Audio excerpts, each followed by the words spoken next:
Next thing we're going to do is Bob is going to read our press release and tell you a little bit about December 17th. Take it away. Thank you. Hello, everyone. I will be looking up and down because I did not memorize my unexpectedly long script. My name is Prab. I am technically the communications director for Coyote. What that really means is I just say, Bella, I have things that I can do. What do you need help with, and how can I be helpful? I'm not big on academics coming in on their high horse telling folks in the ground what to do. So that's what we're here for.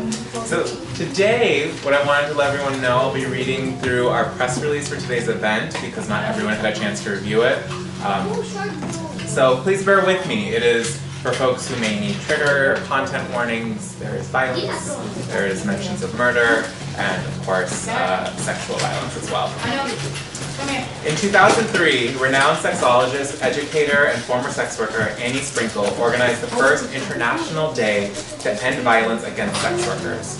Today, we mourn for the 48 sex workers who were lost to violence in 2019, and we renew our commitment to the ongoing struggle for empowerment, visibility, and rights for all sex workers. As we remember this violence taking place this year, we remember where this started. For over a period of more than 15 years, from 1982 through 1998, a total of 49 girls and women disappeared in King County, Washington, and were later found dead. The media dubbed the unknown perpetrator as the Green River Killer because some of the victims were found near that river. In November of 2003, Leon Ridgeway pleaded guilty to 48 counts of murder and related charges, and on December 17, 2003, he was sentenced to 48 life terms in prison, plus 480 additional years. More than a decade later, however, the final record of the Ridgeway horrors are still hazy and likely incomplete. In one prison interview, he claimed to have killed 71 women, while some estimate that the total to be 90 or more. Many of Ridgeway's victims were sex workers and other marginalized by society, such as runaways. In fact, the primary reason Ridgeway was spared the death penalty as part of his plea agreement was to allow him an opportunity to account for the fate of his victims. The first December 17th memorial observance was held the very day that Ridgeway was sentenced for his crimes. We also remember the violence of Samuel Little. Little says he strangled his 93 victims between 1970 and 2005. Little confessed to 93 murders, and FBI crime statistics believe all of his confessions are credible. Law enforcement has been able to verify 50 confessions, with many more pending final confirmation. Many of his victims were women of color, sex workers, hitchhikers, and more individuals from marginalized communities. Yet due to the police's lack of interest, many of his victims' deaths were originally ruled overdoses or attributed to accidental or undetermined causes. Some bodies were never found. For many years, Little believed he would not be caught because he thought no one was counting for his victims. We also remember Mary Grier.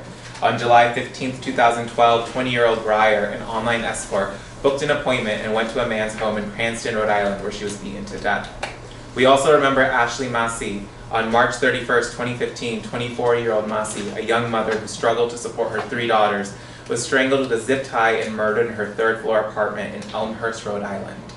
Channel 10 News and Providence Journal both harassed her mother asking if she knew that her daughter was an online escort, quote, as if that would somehow justify her murder. We also remember how we have no protection and no service. We do not feel safe calling the police for fear of arrest, intimidation, or violence. So what's the alternative if one has to be burgled, robbed, or assaulted?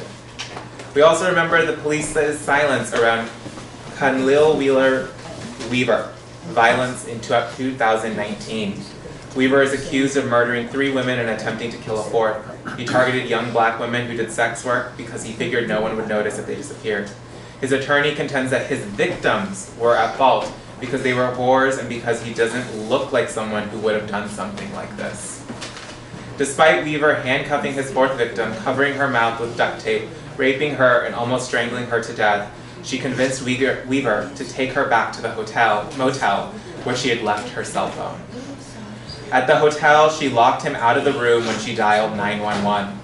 but the cops who responded to the call were more interested in figuring out if she was a prostitute.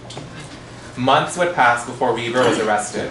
Meanwhile, as the cops targeted sex workers, Weaver murdered another woman, Sarah Butler, whose family did call the police when she did not come home.